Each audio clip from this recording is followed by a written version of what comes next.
প্রথম আলো নিউজ করেছে যে হাসনাত আব্দুল্লাহ 10 কোটি টাকা নিয়ে গিয়েছে এবং আসিফ মাহমুদ 15 কোটি টাকা নিয়ে গিয়েছে। এখন দেখেন এটা শুনতে কি মনে হয় যে টাকাটা মনে হয় আমরা নিয়ে গিয়ে আমরা পকেটে স্টোর করছি। প্রথম আলো নিজে বলতেছে না, প্রথম আলো কার মাধ্যমে বলতেছে, নিউজটা হচ্ছে এরকম 25 কোটি টাকা তুলে নিয়ে গিয়েছে এই টাইপের কোনো কিছু একটা, মানে ব্যাপারটা, এবং কলম দিয়ে লিখেছে এটা প্রথম আলোর বক্তব্য না, এটা জেলা প্রশাসকের বক্তব্য। জেলা প্রশাসকের মন্তব্য নিয়ে আপনারা 150 থেকে 200 নিউজ করলেন, কিন্তু আমি যখন ক্লারিফিকেশন দিলাম তখন আপনারা এটাকে নিউজ করলেন, এমন ভাবে উপস্থাপন করলেন এটা আপনারা জানেন এটা অসত্য তথ্য, কিন্তু আপনারা এটা উপস্থাপন করলেন, মানুষের কাছে এটা পৌঁছাই দিলেন, আপনারা ন্যূনতম দুঃখ প্রকাশটা পর্যন্ত আপনারা করলেন না। হাসনাত আব্দুল্লাহ ভাই তো চুপ থাকার পাবলিক না। হাসনাত আব্দুল্লাহর একটা ফোন রেকর্ড আপনারা শুনেছেন, তো সেখানে তাকে বলতে শোনা যাচ্ছে যে ওই মিয়া তুমি কইছো গেলে আমি 10 কোটি টাকা খাইছি, আমি কি মিয়া 10 কোটি টাকা খাইছি নাকি? তো এখন জেলা প্রশাসক বলতে আরে ভাই আমি তো এইটা কোনি যে ওই 10 কোটি টাকা খাইছি, আমি কইছি 10 কোটি টাকা উঠে নিয়ে গেছে। হাসনাত আব্দুল্লাহ বাংলাদেশের সাম্প্রতিক রাজনৈতিক প্রেক্ষাপটে এক আলোচিত নাম। তিনি শুধু একজন সংসদ সদস্য নন, তিনি স্বৈরাচারের বিরুদ্ধে গড়ে ওঠা অভ্যুত্থানের একজন সম্মুখ সারির যোদ্ধা। আসসালামু আলাইকুম প্রিয় দর্শক, পুরো ভিডিওটি সম্পূর্ণ দেখার অনুরোধ থাকবে। খুবই গুরুত্বপূর্ণ এবং অত্যন্ত ইম্পর্টেন্ট একটা ভিডিও নিয়ে উপস্থিত হয়েছি আপনাদের মাঝে। প্রিয় দর্শক, আপনারা সকলেই অবগত আছেন হাসনাত আব্দুল্লাহর বিরুদ্ধে 10 কোটি টাকার দুর্নীতির অভিযোগ তুলেছে কুমিল্লার জেলা পরিষদের প্রশাসক মোস্তাক মিয়া। সেই জেলা পরিষদের প্রশাসক মোস্তাক মিয়ার সেই অভিযোগের পরে ফলাও করে সকল গণমাধ্যম এই সংবাদটি প্রকাশ করে, কার্ড আকারে নিউজ পোস্ট করে, সারা দেশে আলোচনায় নিয়ে আসে। সত্য মিথ্যার যাচাই বাছাই না করে যে মিডিয়াগুলা এ ধরনের সংবাদ প্রচার করলো, একজনের বক্তব্য শুনে মিথ্যা ভিত্তিহীন একটা অভিযোগ নিয়ে সত্য মিথ্যা যাচাই বাছাই না করে যে একটা নিউজ ছড়িয়ে দিল, একজন মানুষকে জনগণের কাছে ভিলেনে রূপান্তর করলো, একজন মানুষের ক্লিন ইমেজকে নষ্ট করে দিল। এই মিডিয়া মাফিয়ার আয়নাবাজি নিয়ে মুখ খুলেছে হাসনাত আব্দুল্লাহ। হাসনাত আব্দুল্লাহ লাইভ ক্লাসের মাধ্যমে তিনি সেই জেলা প্রশাসকের তোলা 10 কোটি টাকার দুর্নীতির অভিযোগের পাই টু পাই হিসাব দিয়েছে, জবাব দিয়েছেন, জবাবদিহিতা করেছেন সেই 10 কোটি টাকা কোথায় কোন জায়গায় কি কি কাজে খরচ হয়েছে, কত টাকা, সমস্ত কিছু, এবং একই সঙ্গে কঠিনভাবে ধুয়ে দিয়েছে এই মিডিয়া মাফিয়াগুলোকে। প্রিয় দর্শক শ্রোতামণ্ডলী, এই যে মিডিয়াগুলা দিনকে রাত আর রাতকে দিন বানিয়ে ফেলে, মিথ্যাকে সত্যতে রূপান্তর করে আর সত্যকে মিথ্যায় পরিণত করে নিমেষের মধ্যেই, এই মিডিয়াগুলোর দাঁত ভাঙা জবাব দিয়েছে হাসনাত আব্দুল্লাহ। হাসনাত আব্দুল্লাহ বলেছে যে সমস্ত মিডিয়াগুলা, যে সমস্ত নিউজ পোর্টাল, যে সমস্ত পত্রিকা, টেলিভিশনগুলা তার বিরুদ্ধে মিথ্যা এই ভিত্তিহীন দুর্নীতির অভিযোগটা ফলাও করে প্রচার করেছে, সেটি যদি প্রমাণ করতে না পারে তারা, তাহলে তাদের বিরুদ্ধে আইনি পদক্ষেপ গ্রহণ করবে, মানহানির মামলা করবে হাসনাত আব্দুল্লাহ কি বলল সেটা দেখে তারপরে কথা বলি। প্রথম আলো নিউজ করেছে যে হাসনাত আব্দুল্লাহ 10 কোটি টাকা নিয়ে গিয়েছে এবং আসিফ মাহমুদ 15 কোটি টাকা নিয়ে গিয়েছে। এখন দেখেন এটা শুনতে কি মনে হয় যে টাকাটা মনে হয় আমরা নিয়ে গিয়ে আমরা পকেটে স্টোর করছি। প্রথম আলোর এক ধরনের মাফিয়াগিরি আমি আপনাদেরকে বলি। প্রথম আলো কালকে একটা নিউজ করেছে।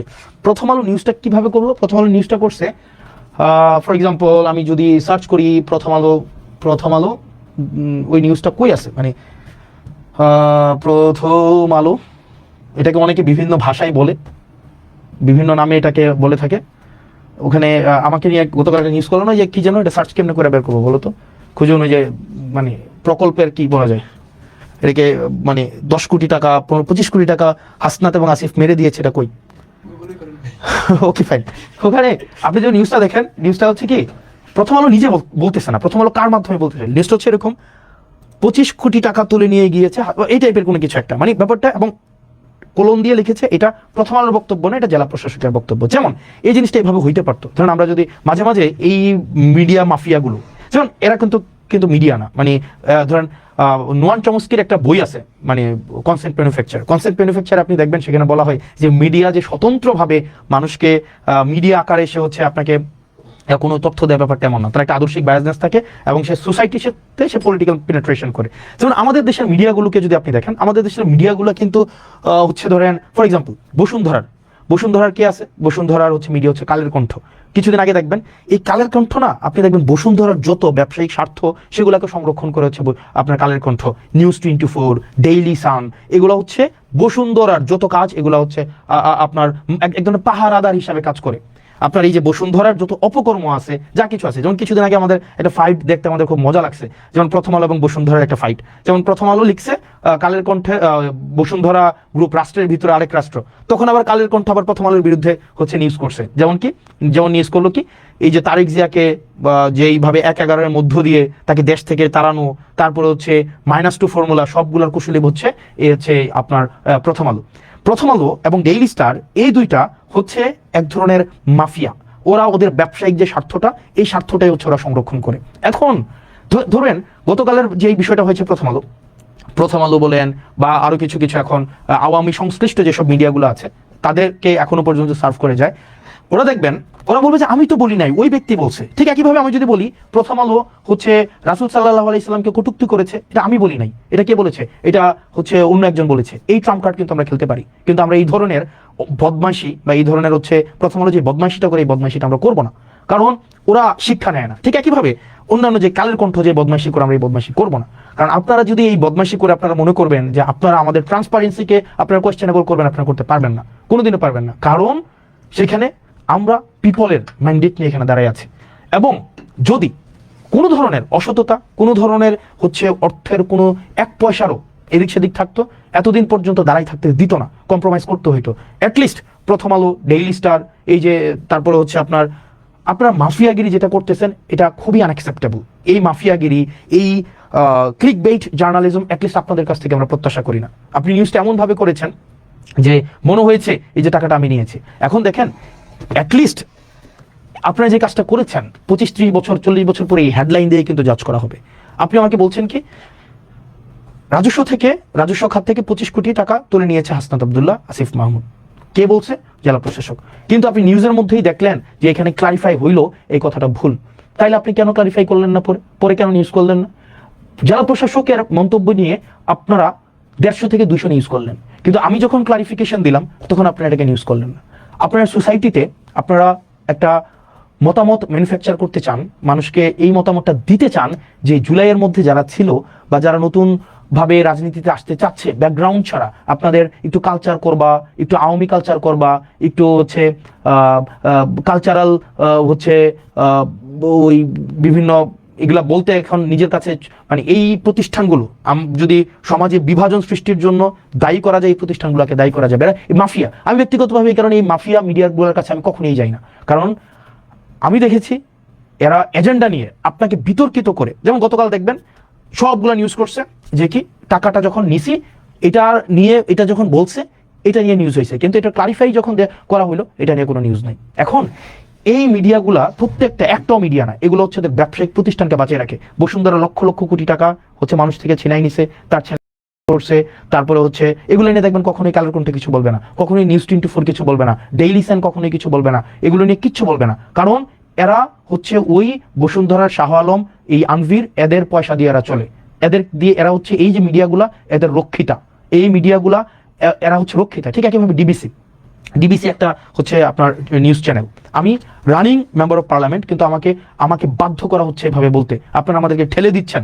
যেমন ডিবিসি একটা প্রোপাগান্ডা একটা সেল। এরপরে হচ্ছে আপনি ধরেন প্রথম আলোর কথা আর কি বলবো, মানে যখনই সুযোগ পাবে আপনাকে ভেরিফাই করার জন্য, চরিত্র হনন করার জন্য এক হাত নিয়ে ছাড়বে। এখন এইভাবে আপনারা বারবার যে জনগণ বিরোধী একটা অবস্থান নেন, এটা খুবই অপ্রত্যাশিত। আপনারা চাইলেই পারতেন এটাকে ভেরিফাই করার জন্য, আপনারা চাইলেই পারতেন এই জিনিসটাকে আপনারা কোন অ্যাঙ্গেলে নিউজ করেন এটা আমরা জানি না, মানে আপনারা কি মানুষকে এগুলো বুঝে না এগুলো আপনারা কোন অ্যাঙ্গেলে নিউজ করেন, এবং এই যে আপনারা মিডিয়া মাফিয়াগুলা ব্যবসায়িক প্রতিষ্ঠানের আপনারা পারপাস সার্ভ করেন সেটা আমরা জানি না। আপনারা বসুন্ধরার পারপাস সার্ভ করতেছে কালের কণ্ঠ, দেখবেন বসুন্ধরা আবাসিক এলাকা নিয়ে গুণকীর্তন করবে কালের কণ্ঠ, আবার দেখবেন বসুন্ধরা আবাসিক এলাকা কেন সিটি কর্পোরেশনকে দিতে হবে সেটা নিয়ে লিখবে প্রথম আলো, তাদের নিজস্ব ব্যবসায়িক কম্পিটিশনের জন্য, আর সেটার সাধারণ বলি হচ্ছে আমরা সাধারণ জনগণ। এখন এই জিনিসগুলা আপনারা যেটা করছেন, এই রাষ্ট্রবিরোধী অবস্থান নিচ্ছেন, এটা খুবই আনঅ্যাকসেপ্টেবল। এবং এই জিনিসটাকেই এই মাফিয়াগিরির মাধ্যমে আপনারা এই যে মিডিয়া, এটা কিন্তু আপনারা হচ্ছেন মানুষের আস্থা আপনারা হারিয়েছেন। আপনারা এই যে মিডিয়াগুলো, এই বড় বড় প্রতিষ্ঠানগুলো, এই বড় বড় নিউজ আউটলেটগুলো, আপনারা কিন্তু মানুষের আস্থা হারিয়েছেন। এখন দেখেন না মানুষ, আমরা পডকাস্টে যাই, আপনাদের টক শোতে আমরা কেন যাই না? এই যে আপনারা এত ডাকেন, এত ফোন দেন, এত এটা করেন, কেন যাই না বলেন? এই যে নিউজগুলো, বাংলাদেশের প্রতিষ্ঠিত নিউজ, যাই না কেন? কারণ ঘৃণা হয়। এটা ঘৃণা হয় আপনাদের উপরে, কারণ আপনাদের সচেতনভাবে সুবিবেচনা প্রসূত হয়ে আপনারা যেটা ফ্যাক্ট, আপনারা সেটা তুলে ধরেন না, বরং আপনার ব্যবসায়িক প্রতিষ্ঠানের স্বার্থটা যেভাবে সংরক্ষিত হবে আপনারা সেটাই হচ্ছে আপনারা প্রকাশ এবং প্রচার করেন, যেটার কারণে আপনারা জনবিরোধী অবস্থান নেন। আপনারা শুধুমাত্র আপনাদের মাফিয়া প্রতিষ্ঠানটাকে আপনারা টিকিয়ে রাখেন, এবং সেটা খুবই দুঃখজনক। ধরেন আপনারা এটা করে কি করতে পারবেন? আপনারা মানুষের চোখে খারাপ বানাতে পারবেন, মানুষের চোখে আপনারা ভিলেন বানাতে পারবেন, মানুষের চোখে আস্থাহীন করতে পারবেন, কিন্তু দিন শেষে মনে রাখবেন সত্যটাই টিকে যায়। আপনারা প্রথম আলোর একটা ট্যাগলাইন আছে না, কি যেন প্রথম আলোর একটা ট্যাগলাইন, প্রথম আলোর একটা ট্যাগলাইন ব্যবহার করে, মানে যা কিছু ভালো তার সঙ্গে প্রথম আলো, মানে এইটা হচ্ছে প্রথম আলোর ট্যাগলাইন, যা কিছু ভালো তার সঙ্গে প্রথম আলো, ভালোর সাথে ভালোর পথে, নাকি এরকম কিছু একটা, ভালো ওকে হোয়াট এভার, যা কিছু। এখন দেখেন আমার কাছে তো মনে হয় না যা কিছু ভালো তার সাথে প্রথম আলো, মানে আমার কাছে মনে হয় যে এটা হচ্ছে এক রকমের যত মানে একদম একটা, আপনাদের এজেন্ডাটা হচ্ছে কি, মানে সামহাউ মানে show us that we are corrupted, আমরা মানি এক্সপ্লোর করি, তারপরে হচ্ছে এই জিনিসগুলাই তো না, আপনারা তো মানে কোনো কোঅপারেশন তো নাই, সত্যটাও তো তুলে ধরে না, যেটা মিথ্যা। একবার আমার নামে নিউজ করছিলেন যে আমাকে আমার পার্টিতে নাকি আমার অর্থবিত্ত নিয়ে হচ্ছে আমাকে ঘন্টার পর ঘন্টা প্রশ্ন করেছে, যেটা অসত্য, মানে অসত্যই ওরা গাল গল্প, মানে আমার বিরুদ্ধে এটা করলেন, কালকে আবার আমাদের বিরুদ্ধে এটা করলেন, যেটার সাথে বাস্তবতার সাথে কোনো ধরনের আপনার সম্পর্ক নাই। আপনারা মানে নেটে ইনফরমেশনটা অ্যাভেলেবল, আপনারা বললেন যে এই 10-15 কোটি টাকার হিসাব নাকি আমরা লুকায় রাখছি। ভাই এটা তো মানে জাস্ট সার্চ করলে এটা বের হয়ে যায়, এবং এই ইনফরমেশন আরো 1.5 বছর আগের অ্যাভেলেবল ইনফরমেশন, এবং এখানে টাকা উঠায় নাই, এখানে টাকা কোনোটা ওয়ার্ক অর্ডার হয়েছে, কোনোটা টেন্ডার হয়েছে, কোনোটা ই টেন্ডারে আছে, কোনোটা ফাস্ট বিল নেওয়া হয়েছে, এবং এখানে প্রজেক্টে টাকা আসছে, এমন ভাবে উপস্থাপন করলেন, এটা আপনারা জানেন এটা অসত্য তথ্য, কিন্তু আপনারা এটা উপস্থাপন করলেন, মানুষের কাছে এটা পৌঁছাই দিলেন, আপনারা ন্যূনতম দুঃখ প্রকাশটা পর্যন্ত আপনারা করলেন না। আমরা এই জিনিসগুলো খুবই দুঃখজনক, এবং এভাবেই হচ্ছে মিডিয়া মাফিয়ার হচ্ছে আইনাবাজিটা চলে। মিডিয়া মাফিয়া হচ্ছে, ধরেন আমি একটু জাস্ট লিখলাম, আমি তো বলি নাই প্রথম আলো হচ্ছে ধর্মবিরোধী অবস্থান নেয়, এটা আমি বলি না, এটা ধরেন সার্টেন একটা মানুষ বললো, তো আমি জাস্ট কি দিলাম, ফেসবুকে স্ট্যাটাস দিলাম যে ইসলামকে অবমাননা করে প্রথম আলো দিয়ে ছোট করে লিখে দিলাম উমুক বলেছে। তো এই যে দেখেন শুরুতেই যখন এটা আপনার কমেন্টে আসবে যে ইসলামকে অবমাননা করেছে, রাসূল সাল্লাল্লাহু আলাইহি সাল্লামকে অবমাননা করে প্রথম আলো, এই জিনিসটা পরেই মানুষের মধ্যে ইনস্ট্যান্ট এক ধরনের প্রতিক্রিয়া তৈরি হবে। মানুষ পরবর্তীতে নিচে ওই যে ক্লিক করুন বা জেনে যা জানা গেল তে ক্লিক করে তারপরে নিউজটা পড়বে না, যে এই ধরনের একটা কথা সার্টেন XYZ বলেছেন, যেটার কোনো ভিত্তি নাই, বরং প্রথম আলো তথ্য নির্ভর বস্তুনিষ্ঠ সংবাদ প্রচারের চেষ্টা করে, কিন্তু সার্টেন XYZ এই বিষয়ে এই ধরনের একটা অপ্রত্যাশিত, অগণতান্ত্রিক এবং সংবাদ মাধ্যম, গণমাধ্যম বিরোধী এই ধরনের একটা বক্তব্য দিয়েছে। এতটুক পত্রিকার নিউজ কেউ পড়ে না। ওই যে প্রথমটাই আছেন, যেমন এটা নিয়েও হচ্ছে দুইটা ক্লিপ বের হবে যে ইসলামকে অবমাননা করে প্রথম আলো, বা রাসূল সাল্লাল্লাহু আলাইহি সাল্লামকে কটূক্তি করে প্রথম আলো, এগুলা নিয়ে হবে। এখন আপনারা কি চান আমরা এইসব নিয়ে, এই ধরনের বিষয়গুলো নিয়ে আমরা কথা বলি, বা এই ধরনের কি সমাজে এগুলো হওয়া উচিত? এগুলো তো সমাজে হওয়া উচিত না। আমরা তো এটা কখনোই বলা উচিত না যে প্রথম আলো হচ্ছে ইসলামকে অবমাননা করে, প্রথম আলো রাসূল সাল্লাল্লাহু আলাইহি সাল্লামকে কটূক্তি করে, এগুলো তো আমাদের বলা উচিত না। এগুলো তো অসত্য কথা, এগুলো কি সত্য? এগুলো তো সত্য না। ঠিক একইভাবে এটাও তো অসত্য যে হাসনাত আব্দুল্লাহ 10 কোটি টাকা হচ্ছে জেলা পরিষদ থেকে নিয়েছে, এটা তো আপনারা জানেন, কিন্তু এটা তো আপনারা এমনভাবে উপস্থাপন করেছেন যাতে মনে হয়, মানুষ প্রথম দেখেই মনে হবে যে এই টাকাটা আমি নিয়েছি, মানুষ প্রথম দেখেই মনে হবে এই টাকাটা আমরা নিয়ে গিয়েছি, এবং এই জেলা পরিষদের প্রশাসক এসে তারপরে অনেক ইনভেস্টিগেট করে এই তথ্যটা জনগণের সামনে প্রকাশ করেছে। অথচ এই তথ্য ইন্টারনেট থেকে শুরু করে সব জায়গায় এই তথ্য প্রকাশিত, টাকা 1 টাকাও না, বরং এগুলো বিভিন্ন প্রজেক্টে বরাদ্দ দেওয়া হয়েছে। এটা জানার পরেও আপনারা যেভাবে বুদ্ধিমত্তার সাথে আপনাদের কূটবুদ্ধি দিয়ে আপনারা সত্যটা যে চেপে গিয়ে মানুষের সামনে যেভাবে আমাদেরকে ছোট করার, হীন করার যে অপচেষ্টাটা আপনারা নেন, এটার কারণেই আপনাদেরকে মানুষ প্রথম আলো না বলে আপনাদেরকে ডট আলো বলে, যেটা খুবই দুঃখজনক। ঠিক একইভাবে আরো কিছু পত্রিকা আছে, আরো কিছু মিডিয়া আছে, আপনারা যে কাজটা করেন এটা খুবই দুঃখজনক। মনে রাখবেন, আমরা আপনাদের মিডিয়াকে বাক স্বাধীনতা, গণমাধ্যমের স্বাধীনতা, এই জিনিসগুলো এনশিওর করার জন্য, যেমন আমরা কি জানি না আপনাদের সাংবাদিকদেরকে কিভাবে এক্সপ্লয়েট করে প্রতিষ্ঠানগুলো, আপনাদের সাংবাদিকদেরকে ভয়াবহ রকম এক্সপ্লয়েট করে। জানেন স্থানীয় পর্যায়ের একটা যুগান্তরের একটা রিপোর্টারের বেতন কত? 2000 টাকা, 3000 টাকা, 5000 টাকা। এই মার্কেটে 5000 টাকা দিয়ে চলে যায়। ধরেন স্থানীয় পর্যায়ের একটা এনটিভির সাংবাদিকের বেতন কত জানেন? কোনো বেতনই নেই। একটা ATN নিউজের একটা সাংবাদিকের বেতন কত? একদম ইনসিগনিফিকেন্ট অ্যামাউন্ট অফ মানি, বেতন নাই, 2-4-5 হাজার টাকা, ভাই 2-4-5 হাজার টাকা দিয়ে চলা যায়। এবার দেখেন এই প্রতিষ্ঠানগুলো কিন্তু লক্ষ লক্ষ কোটি টাকা হচ্ছে ইনকাম করে, কিন্তু স্থানীয় পর্যায়ে যারা নিরলস পেশাদারী সাংবাদিক আছে, যারা হচ্ছে পেশাদারিত্বের সাথে বস্তুনিষ্ঠ সাংবাদিকতা করতে চায়, তাদেরকে ঠকিয়ে এই মাফিয়া প্রতিষ্ঠানগুলো অর্থ উপার্জন করে। কিন্তু আমাদের যেসব সাংবাদিক ভাইয়েরা নিরলসভাবে পরিশ্রম করে যায়, তাদেরকে এক্সপ্লয়েট করতে করতে করতে করতে মাফিয়াদের মাফিয়াগিরি অব্যাহত রাখে, এবং যেটা খুবই দুঃখজনক। এবং আরো দুঃখজনক বিষয় হচ্ছে আমাদের সাংবাদিকরা এই বিষয়গুলো নিয়ে কথা বলেন না, তাদেরকে স্বাধীনভাবে কাজ করতে দেওয়া হয় না, ফ্যাক্ট উপস্থাপন করতে দেওয়া হয় না। সাংবাদিকরা আপনাদের সাথে কি প্রত্যেকটা হাউজের 8-10টা সাংবাদিকের সাথে আমাদের যোগাযোগ নাই, 20-25টা সাংবাদিকের সাথে যোগাযোগ নাই? প্রত্যেকেই এসে দুঃখ প্রকাশ করে, প্রত্যেকেই, এভরি সিঙ্গেল ওয়ান আমাদের কাছে দুঃখ প্রকাশ করে যে আমরা সত্য প্রকাশ করতে পারি না, আমরা হচ্ছে কথা বলতে পারি না, আমাদের হচ্ছে বেতন দেওয়া হয় না। 3,000, 5,000, 6,000 টাকা বেতন দেওয়া হয়। আপনি দেখবেন আপনার উপজেলার আশেপাশে যে সাংবাদিকগুলো আছে সারাদিন খাটবে, কিন্তু তাদেরকে বেতন দেওয়া হবে না। জিজ্ঞেস করে দেখেন তাদের বেতন কত, বলবে যে 2,000, 5,000। এবং বড় বড় গণমাধ্যম তাদের সাংবাদিকদেরকে বেতন দেয় না, বলবে এটা বোম ধরাই দিবে, দিয়া বলবে এটা দিয়ে করে খাও। মানে এটা দিয়ে করে খাও, মানে এটা বোম দিয়ে করে খাও মানে কি? এক ধরনের তো চাঁদাবাজি, অস্ত্র ছাড়া চাঁদাবাজি। এই অস্ত্র ছাড়া চাঁদাবাজি করতে বাধ্য করে অনেক সাংবাদিকদেরকে, এবং সাংবাদিকরা এতে মনক্ষুণ্ণ হয়, তারা তাদের পেশাদারি সম্মান নিয়ে এটা বাঁধে। এটা কি হওয়া উচিত? কিন্তু দেখবেন এটা নিয়ে মিডিয়া হাউসের কোনো কথা নেই, কারণ মিডিয়া হাউস তো মিডিয়া চালায় না। এই মিডিয়াগুলো তো চালায় ব্যবসায়িক প্রতিষ্ঠান, বিভিন্ন কোম্পানির পাহারাদার হিসেবে মিডিয়াগুলোকে রাখছে। তারা যেন ঋণ খেলাপি করলে, ধরেন একজন 5,000 কোটি টাকা ঋণ খেলাপি করছে, তার ঋণ খেলাপিটাকে পাহারা দেওয়ার জন্য সে 200 কোটি টাকা দিয়ে একটা মিডিয়া করে। এখন ধরেন এই যে আমরা বলতেছি আপনি আমার বিরুদ্ধে লাগবেন, কিন্তু হাসনাত আব্দুল্লাহর বিরুদ্ধে লাগে তো আপনি কিছুই পাবেন না। এই যে মিডিয়াগুলো, যতগুলো মিডিয়া, আমি তো আপনাদেরকে আমি সাংবাদিকদেরকে সম্মান করি, কিন্তু মিডিয়া মালিক আপনারা যারা আছেন, আপনারা ব্যাংক ঋণ খেলাপি আপনারা যারা আছেন, আপনারা যারা দুর্নীতি করেন, দেশের টাকা বিদেশে পাঠান, আপনাদের নিজস্ব চরিতার্থ হাসিল করার জন্য সাংবাদিকদেরকে রাজনীতিবিদদের পিছনে লেলিয়ে দেন, আমি তো আপনাদেরকে গুনি না। কারণ আমি জানি আমি কারো টাকা খাই নাই, আমি জানি আমি কারো কাছ থেকে একটা টাকা হচ্ছে আমি চুরি করি নাই, আমি জানি। এবং কেউ বলতে পারবে না, নো ওয়ান, একজন ব্যক্তি আমার সামনে এসে বলতে পারবে না, কোনো তথ্য প্রমাণ কিচ্ছু দিতে পারবে না, কারণ আমি করি নাই। এবং আমি আপনাদের মিডিয়ার মধ্যে আমি যাইও না। আমার কথা বলার প্রয়োজন হইলে সিম্পল আমি ফেসবুকে এসে কথা বলি। পিছনে দেখতে পাচ্ছেন কুমিল্লা জেলা প্রশাসক।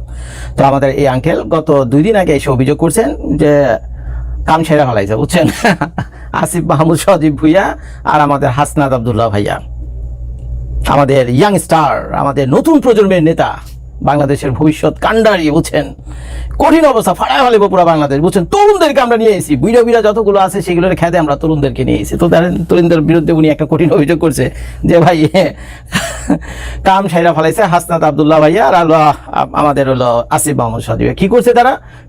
আসিফ মাহমুদ সজীব ভুইয়া উনিও বলে কুমিল্লার, হাসনাত আব্দুল্লাহ ভাইয়া উনিও বলে কুমিল্লা। তো দুজনে মিলে কি করছে, মিলা ঝিলা হাসনাত আব্দুল্লাহ ভাইয়া 15 কোটি টাকা খাওয়া ফেলাইছে, আর ওদিকে হলো হাসনাত আব্দুল্লাহ ভাইয়া খাইছিল 10 কোটি, আর আসিফ ভাইয়া খাইছে হলো কত কোটি? 15 কোটি।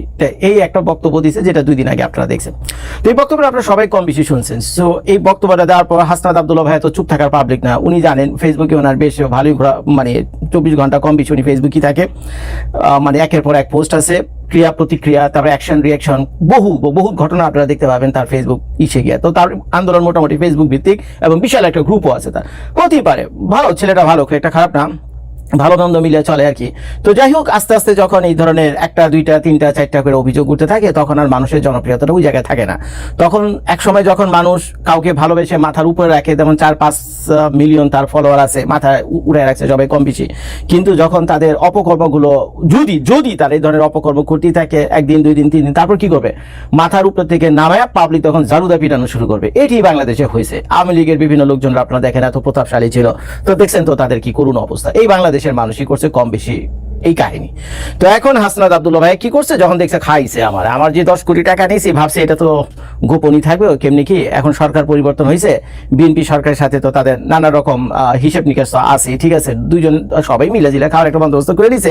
তো যার ফলে সরকারের বিরুদ্ধে বিরোধী দলরা কিন্তু তেমন করে উচ্চবাচ্য তেমন কিছুই করে না, আপনারা কোনো কিছু খেয়াল করবেন না।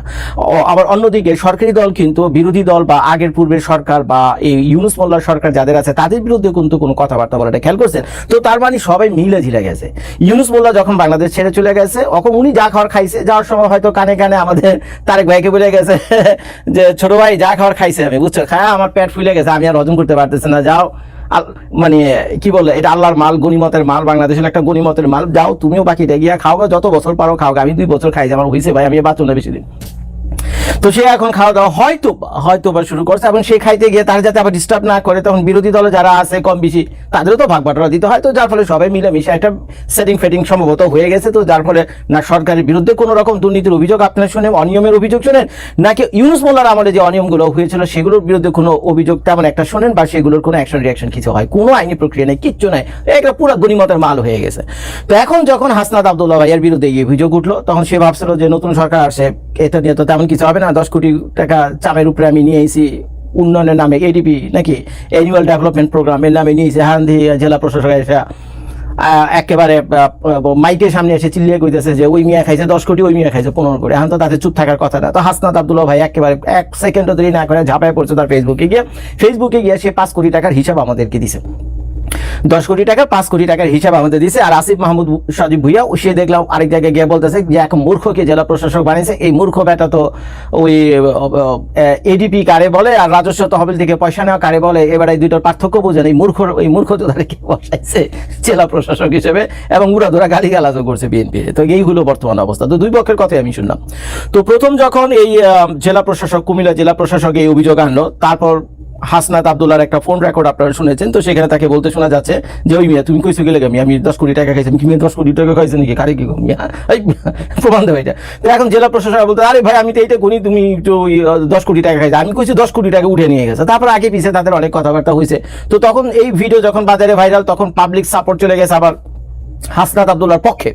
প্রথম গেছিল হাসনাত আব্দুল্লাহর বিপক্ষে, পাবলিক সব চেয়ে গেছে। তারপর আবার হাসনাত আব্দুল্লাহ যখন এই অডিও রেকর্ড ফাঁস করলো জেলা প্রশাসকের সাথে তার যে কথাবার্তা, তো তখন আবার পাবলিক সাপোর্ট চলে গেল কার পক্ষে, হাসনাত আব্দুল্লাহর পক্ষে। তারপর হাসনাত আব্দুল্লাহর পক্ষে যাওয়ার পরপরই তার 24 ঘন্টা যায়নি, তারপর ওই জেলা প্রশাসক আবার এক হইতেছে যে ভাইরে যে অডিও রেকর্ড তোমাদেরকে শুনেছে, ছাটখাট করে শুনেছে, পুরো রেকর্ড তোমার শোনানে, ও সত্যি নিছে, ও 10 কোটি টাকা নিছে, ও 15 কোটি টাকা নিছে, আমি একজন জেলা প্রশাসক, আমি আল্লাহর কসম খেয়ে গেলাম, আমার কাছে সব প্রমাণ আছে। ওদের যদি সাহস থাকে আইসা প্রমাণ করতে কেউ যারা টাকাটা নেয়নি। এই হইল পুরা ঘটনা। এরপর আর হাসনাত আব্দুল্লাহ আর সজীব ভুইয়া তেমন কোনো আর মানে হয়নি, কথাবার্তা হয়নি, আমরা এই পর্যন্ত শুনিনি যখন আমি মুহূর্তে ভিডিওটা। পুরো ভিডিওটি শেষ পর্যন্ত দেখুন, কারণ আজকের বিশ্লেষণে আমরা এমন কিছু তথ্য এবং প্রমাণ আপনাদের সামনে তুলে ধরব যা দেখে আপনিও চমকে যাবেন। হাসনাত আব্দুল্লাহ বাংলাদেশের সাম্প্রতিক রাজনৈতিক প্রেক্ষাপটে এক আলোচিত নাম। তিনি শুধু একজন সংসদ সদস্য নন, তিনি স্বৈরাচারের বিরুদ্ধে গড়ে ওঠা অভ্যুত্থানের একজন সম্মুখ সারির যোদ্ধা। রাজপথের লড়াইয়ে তিনি একজন গাজী হিসেবেই মৃত্যুর দুয়ার থেকে ফিরে এসেছেন। কুমিল্লার সাধারণ মানুষ তাকে ভালোবেসে নিজেদের প্রতিনিধি হিসেবে ভোট দিয়ে নির্বাচিত করেছে। তিনি এমন একজন নেতা যিনি বাংলাদেশের বাকি 299 জন সংসদ সদস্য থেকে সম্পূর্ণ আলাদা এক রাজনৈতিক দর্শনের অধিকারী। তিনি প্রকাশ্যেই ঘোষণা দিয়েছেন যে তার নির্বাচনী এলাকা অর্থাৎ কুমিল্লার মানুষের উন্নয়নের জন্য, তাদের অধিকার আদায়ের জন্য যদি তাকে কোথাও ধর্ণা দিতে হয়, যদি কারো কাছে হাত পাততে হয়, তবে তিনি হাসি মুখে সেটাই করবেন। নিজের এলাকার মানুষের প্রতি তার এতটা দরদ, এতটা ভালোবাসা, সেই মানুষটি নিজের পকেটে জনগণের টাকা ভরে নেবেন, এমনটা কি আদৌ বিশ্বাসযোগ্য? সাধারণ মানুষের মনে যখন এই প্রশ্ন ঘুরপাক খাচ্ছে, ঠিক তখনই সামনে আসে এক অবিশ্বাস্য অভিযোগ।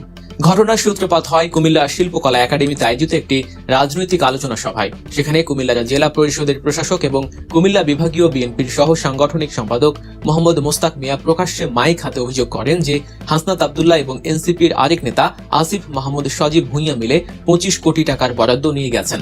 মোস্তাক মিয়া দাবি, হাসনাত আব্দুল্লাহ তার এলাকা দেবিদ্বারের জন্য 10 কোটি টাকা এবং আসিফ মাহমুদ মুরাদনগরের জন্য 15 কোটি টাকা নিয়ে গেছেন। এখন প্রশ্ন হচ্ছে, এই মোস্তাক মিয়া কে? বাংলাদেশের বর্তমান রাজনৈতিক পটভূমিতে যারা এখন জেলা প্রশাসক হিসেবে নিয়োগ পেয়েছেন, তাদের সিংহভাগই বাংলাদেশ জাতীয়তাবাদী দল বা বিএনপির রাজনীতির সাথেই যুক্ত।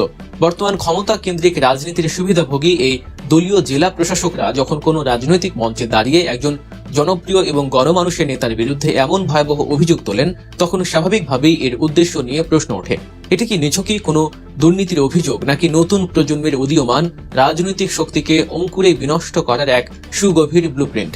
তবে হাসনাত আব্দুল্লাহ আর 10 জন সাধারণ কিংবা মেরুদণ্ডহীন রাজনীতিবিদের মতো চুপ করে সহ্য করার পাত্র নন।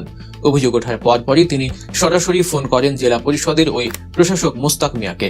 আর এই ফোন কলের যে অডিও রেকর্ড সামাজিক যোগাযোগ মাধ্যমে ছড়িয়ে পড়ে, তাতেই পরিষ্কার হয়ে যায় অভিযোগের আসল চেহারা। রাজনৈতিক মঞ্চে মাইক হাতে যিনি বুক ফুলিয়ে বড় বড় কথা বলছিলেন, হাসনাত আব্দুল্লাহর ফোন পেয়ে তার কণ্ঠস্বর মুহূর্তেই নরম হয়ে যায়। হাসনাতের একের পর এক তীক্ষ্ণ এবং যৌক্তিক প্রশ্নের মুখে তিনি রীতিমতো আমতা আমতা করতে শুরু করেন। হাসনাত তাকে স্পষ্টভাবে জিজ্ঞেস করেন, আপনি কি বলেছেন যে আমি টাকা খেয়েছি? জবাবে মুস্তাক মিয়া সম্পূর্ণ 180 ডিগ্রি ঘুরে গিয়ে বলেন, না না, আমি বলিনি আপনি টাকা খেয়েছেন। আমি বোঝাতে চেয়েছি যে আপনারা বৈষম্য বিরোধী হয়েও আপনাদের উপজেলায় বেশি বরাদ্দ নিয়ে গেছেন। ভাবতে পারেন, প্রকাশ্য জনসভায় জনগণের মনে বিভ্রান্তি ছড়ানোর জন্য যিনি দুর্নীতির ইঙ্গিত দিলেন, তিনি আবার ফোনে বলছেন তিনি নাকি এমনটা বোঝাননি।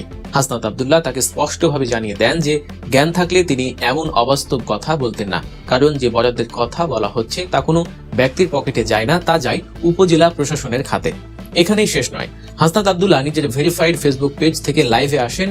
এই লাইভটি ছিল মূলত অভিযোগকারীদের কফিনে শেষ পেরেক ঠুকে দেওয়ার মতো। কোনো ফাঁকা বুলি নয়, একেবারে ল্যাপটপ ওপেন করে সরকারি ওয়েবসাইটের ডেটা, প্রজেক্টরের লিস্ট এবং চুলচেরা হিসাব নিয়ে তিনি হাজির হন।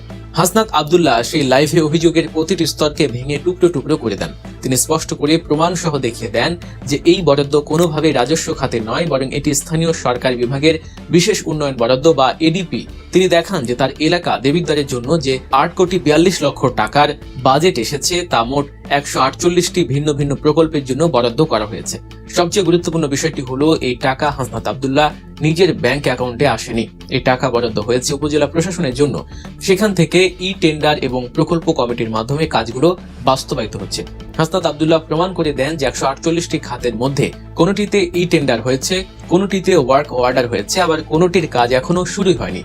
এই সম্পূর্ণ প্রক্রিয়াটি অনলাইনে উন্মুক্ত বা ওপেন সোর্স, যে কেউ চাইলেই সরকারি ওয়েবসাইটে গিয়ে এর সত্যতা যাচাই করতে পারবেন। তিনি উল্টো প্রশ্ন রাখেন, যে তথ্য সরকারি ওয়েবসাইটে উন্মুক্ত তা তিনি মানুষের কাছে লুকাবেন কিভাবে?